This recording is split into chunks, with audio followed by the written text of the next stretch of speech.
आखिर कितना याद रहेगा। आपको पता है कि दिमाग की एक कैपेसिटी है और बड़ा खूबसूरत विशेषता एक मस्तिष्क में डाली गई कि वो भूल जाता है, क्योंकि सब कुछ याद नहीं रहता और लंबे समय तक याद नहीं रहता, किसी को भी नहीं रहता।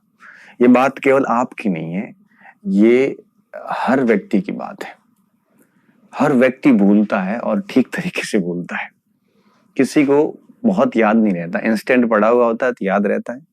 अब कई बार क्या होता है, जैसे अपना जो कोर्स है हिस्ट्री पॉइंट का, वहां पे कई बार बच्चे मुझे मैसेज बॉक्स में कोई डाउट पूछते हैं तो मैं खुद भूल जाता हूँ, मैंने पता नहीं क्या पढ़ा है। तब मैं उस बच्चे को वापस मैसेज भेजता हूँ कि आप मेरा लिखवाया वो मुझे भेजिए, फिर आपका भेजिए, तब मैं आपका स्पष्टीकरण दे पाऊंगा। ऐसा क्यों कहता हूँ? क्योंकि मैं भी भूल गया हूँ, 5-6 महीने पहले की क्लास ली हुई है। तो हर व्यक्ति भूलता है, आप ये सामान्य समस्या है और ये सब जगह रहती है, क्योंकि स्मृतियां जो हैं, स्मृति क्षमता सीमित है और विस्मृत होने की एक विशेषता है जो होती रहेगी। आप कितना भी पढ़ लो, आप भूलोगे, ये तय बात है। और ये सबके साथ है। अब ये मत सोचना कि केवल आपके साथ है। अब बिंदु ये आता है कि इस स्थिति से निकलें कैसे। हालांकि ये स्थिति गलत नहीं है, क्योंकि सबके साथ है तो फिर सब बराबर हो गए, ठीक है। अब निकले कैसे, इससे निकलने की जरूरत ही नहीं। मैं तो सिर्फ एक कहता हूँ स्टूडेंट को कि अगर आप रिवीजन करते हैं ना, अगर किसी सामग्री को बार बार पढ़ते हैं, 1 बार 2 बार 3 बार 4 बार, जितनी बार पढ़ते हैं उतनी बार आपको कुछ कुछ एक्स्ट्रा याद होता जाता है। जैसे मान लो कि आप रूस की क्रांति पढ़ ली। अब रूस की क्रांति में आपने जैसे 1905 की क्रांति पढ़ी, तो पहली बार पढ़ोगे तो आपको सिर्फ यही याद रहेगा कि 1905 की क्रांति, फादर गोपेन, ब्लडी संडे, है ना, और ड्यूमा का गठन किया, जार निकोलस था, ये सब छोटे मोटे मोटे पॉइंट याद हो जाएंगे।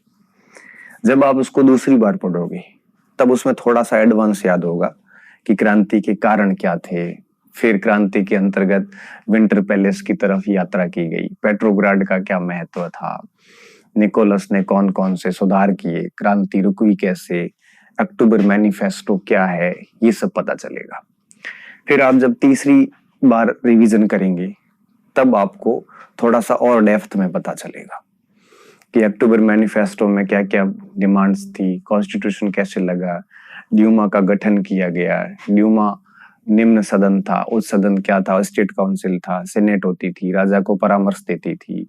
ये तीसरी बार जब आप कर रहे होंगे तब पता चलेगा। जब आप चौथी बार पढ़ेंगे उसी बिंदु को वापस, जब आपका चौथा राउंड आएगा, जब भी रूस की क्रांति पे, तब आपको पता चलेगा कि ड्यूमा थी, ड्यूमा के 4 सेशन हुए, उन 4 सेशन में क्या कुछ था, ये सब बातें पता चलेगी ड्यूमा के बारे में। फिर उसमें पहले 2 में कैडेट बहुमत में थे, तीसरे और चौथे में अक्टूबरिस्ट बहुमत में थे। मतलब ये सारी बातें आपको चौथे 5वें रिवीजन में पता चलती है और आपको समझ में आती है। तो इसलिए कहते हैं कि ये जितना अधिक होगा उतना नया नया आप सीखते जाओगे और वो चीजें आपके मस्तिष्क में बैठती जाएगी। याद ऐसे होता है, अगर आप 1 बार 2 बार 3 बार पढ़ने के बाद अगर आप दावा करेंगे कि मुझे याद क्यों नहीं हुआ, तो आप गलत दावा कर रहे हैं। क्यों? क्योंकि याद करने के लिए मैं ऐसा मानता हूँ, एक सामान्य जो एक स्टूडेंट है, सामान्य अभ्यर्थी है, कम से कम 6-7 बार जब रिवीजन करता है तब उसको 70-80% याद हो जाता है।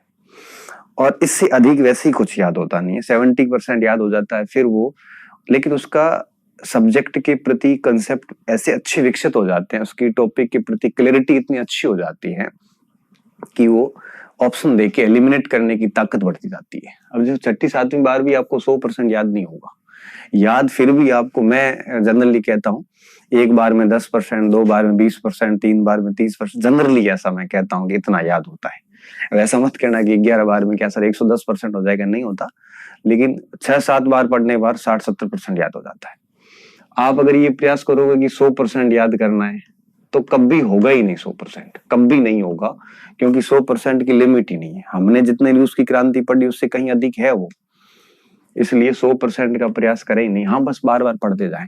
60-70% अगर याद हो गया तो 30% आपका लॉजिक काम करने शुरू कर जाते हैं, क्योंकि एक मुद्दे पर 60-70% तक अगर आपकी क्लैरिटी है ना, तब आप प्रश्न देखने के बाद विकल्प को आराम से एलिमिनेट करके और आप उत्तर निकाल सकते हैं, है ना।